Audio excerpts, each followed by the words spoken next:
झारखंड राज्य के विश्रामपुर में स्थित पंचमुखी मंदिर एक ऐतिहासिक पर्यटन स्थल है, जिसका निर्माण विश्रामपुर राज्य के प्रतापी राजा गजराज राय के वंशज भवानी बक्सराय के पुत्र लक्ष्मी बक्सराय की मृत्यु के पश्चात उनकी पुत्रवधू हीरा नाथ कुंवर के करकमलों द्वारा सन 1882 ईस्वी में शिलान्यास कर तथा उनके पुत्र भागवत बक्सराय के द्वारा इस मंदिर का निर्माण कराया गया था।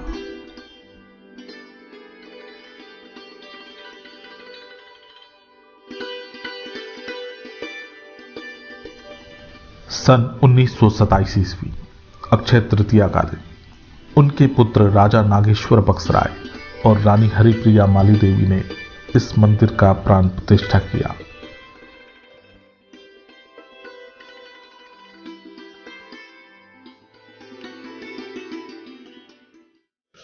नमस्कार, वीकेडी न्यूज की खास पेशकश में आप सभी का स्वागत है। मैं हूं रोहित कुमार। जैसा कि हम जानते हैं, पलामू जिला के अंतर्गत विश्रामपुर राज्य के प्रतापी राजा गजराज राय के वंशज भवानी बक्सराय, जिनका संबंध 1857 के स्वतंत्रता संग्राम से भी रहा, जिनके प्रमुख सहयोगी के रूप में नीलांबर पीतांबर ने भी बढ़ चढ़कर अपना सहयोग दिया। आज हम राजा भवानी बक्सराय के परपोते अजीत बक्सराय जी के मेदिनीनगर स्थित आवास में उपस्थित हैं।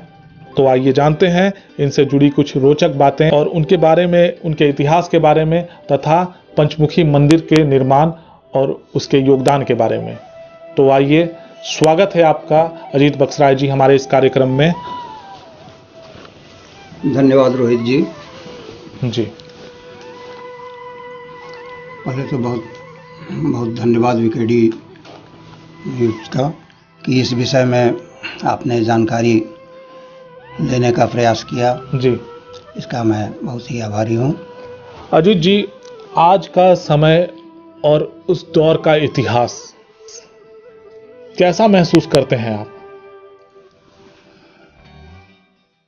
आज का दौर और पहले का दौर में अगर तुलना किया जाए, पहले का दौर ही कुछ और था जी। आपने राजा गजराज राय का उल्लेख किया।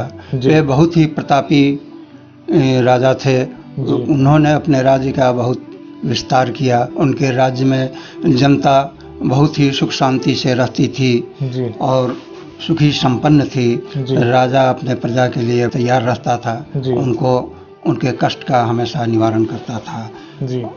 और उनके बाद भवानी बक्सराय राजा जो हुए, उन्होंने भी अपने प्रजा का बहुत ही ख्याल रखा।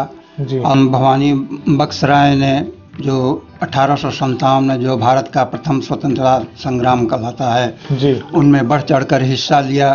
कुंवर सिंह और बहुत से क्रांतिकारियों के साथ मिलकर इस क्रांति की ज्वाला को इस धरती पर आगे बढ़ाया और यहाँ के जो झारखंड और बिहार के पूरे इलाके में इस क्रांति की ज्वाला को बहुत दूर दूर तक फैलाया जी।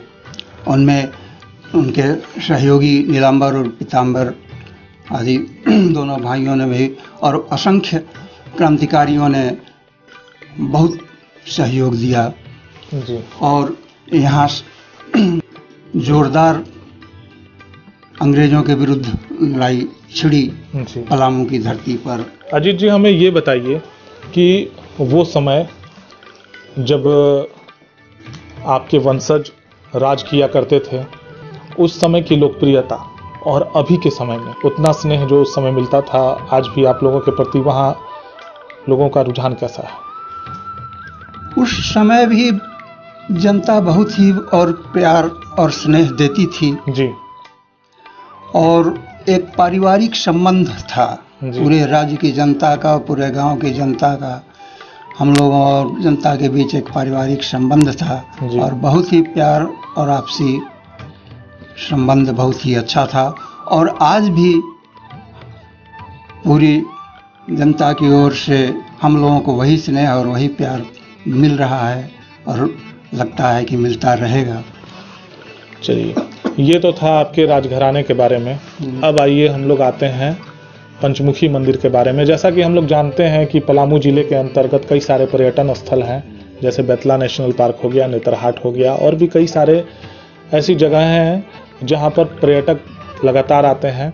और पंचमुखी मंदिर का भी एक अपना इतिहास रहा है। हम उस मंदिर के बारे में जानना चाहेंगे, उसकी कुछ विशेषताओं के बारे में जानना चाहेंगे और उससे जुड़े इतिहास के बारे में भी जानना चाहेंगे।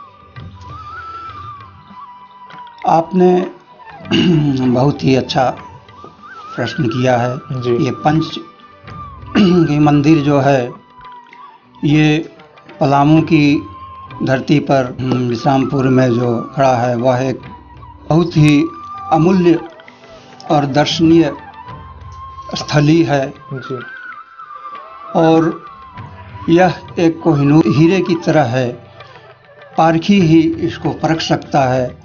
और यह बहुत ही दर्शनीय स्थल है। यह बहुत वैदिक रीति से बनाया हुआ है। इसका निर्माण भवानी बख्श राय के पुत्र लक्ष्मी बख्श राय की रानी हीरानाथ कुंवर ने इसका शिलान्यास किया था और उनके पुत्र भागवत बख्श राय ने इसका निर्माण किया।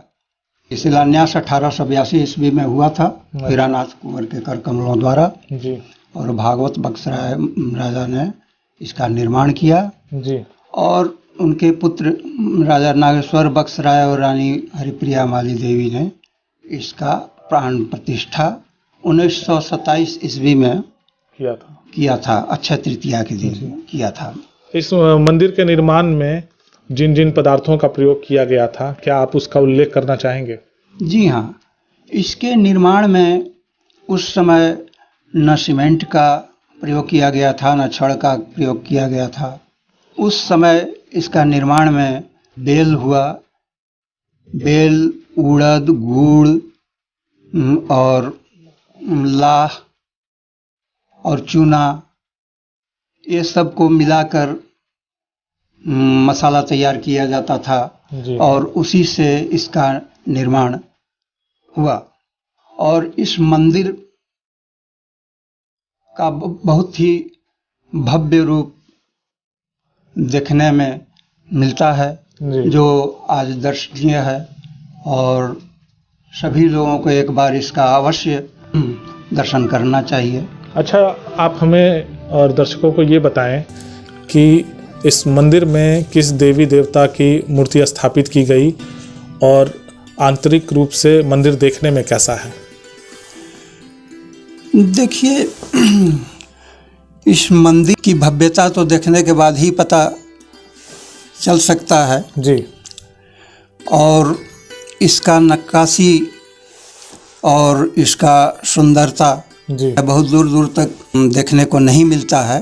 भगवान श्री राम, लक्ष्मण, सीता और भगवान विष्णु और लक्ष्मी जी का मूर्ति विराजमान है और राधा कृष्ण जी का भी मूर्ति विराजमान है जी। और ये दाहिनी तरफ भगवान शंकर पार्वती जी हैं और बाईं तरफ गणपति जी गणेश भगवान का भी मूर्ति विराजमान है जी। और फिर पश्चिम के कोने पर सूर्य भगवान स्थित हैं जी। अपने दोनों रिद्धि सिद्धियों के साथ विराजमान हैं। और फिर उत्तर पश्चिम के कोने पर माँ दुर्गा स्थापित हैं, सामने सिंह भी विराजमान है। बाहर में एक तरफ महावीर जी और एक तरफ गरुड़ जी जो विष्णु के वाहन हैं वो भी विराजमान है और तुलसी चबूतरा भी है। इस मंदिर को लेकर के कई बार कुछ विवाद हुआ है, जैसे मूर्ति चोरी को लेकर के, और किसी प्रकार से कोर्ट में एक मामला भी है जो काफ़ी दिनों से लंबित है। उस मामले के बारे में जानना चाहेंगे। जी हाँ, बहुत दिनों पहले जब बिहार में एकीकृत था झारखंड, उसी समय में चोरों ने कुछ मूर्तियाँ चुरा ली थी, अष्टधातु की थी जी।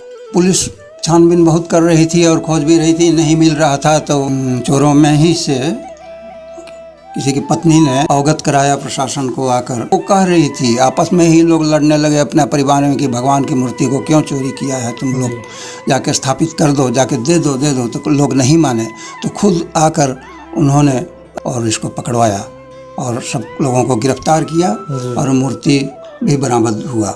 कितने वर्ष हो गए मूर्ति को थाने में रखे हुए? 35 साल करीब हो गया अभी। 35 वर्ष हो गए। जी हाँ। अजीत बक्सराय जी, अंत में आपसे एक और सवाल और उसके बाद हम लोग इस कड़ी को समाप्त करेंगे।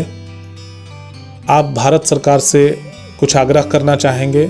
चूँकि लगभग 100 वर्ष पूर्व से मंदिर की स्थापना हुई है और मंदिर पर आर्कियोलॉजी डिपार्टमेंट की नज़र पड़े और इसका उत्थान हो, इस संबंध में आप कुछ सरकार को कहना चाहेंगे? जी हाँ, मैं सरकार से ज़रूर कहना चाहूँगा कि सरकार इस पर ध्यान दे और पुरातात्विक दृष्टि से यह बहुत ही महत्वपूर्ण स्थान है और इस पर सरकार ध्यान देकर इसको की देख रेख करने में सहयोग करे और इसको एक पर्यटन स्थल के रूप में भी विकसित हो जाता तो बहुत ही अच्छा रहता है, क्योंकि यह पलामू का एक दर्शनीय स्थल है। जैसे लोग नेतरहाट जाते हैं, पलामू किला जाते हैं, उसी तरह ये पंच मंदिर भी पलामू का बहुत ही दर्शनीय स्थल है और इसको अगर ध्यान देकर विकास किया जाए तो इस क्षेत्र का समुचित विकास होता। तो अभी हम लोगों ने सुना अजीत बक्सराय जी को। आगे भी हम लोग इसी तरह आपको नई नई हस्तियों से मिलाते रहेंगे। अजीत जी, आपका धन्यवाद। धन्यवाद।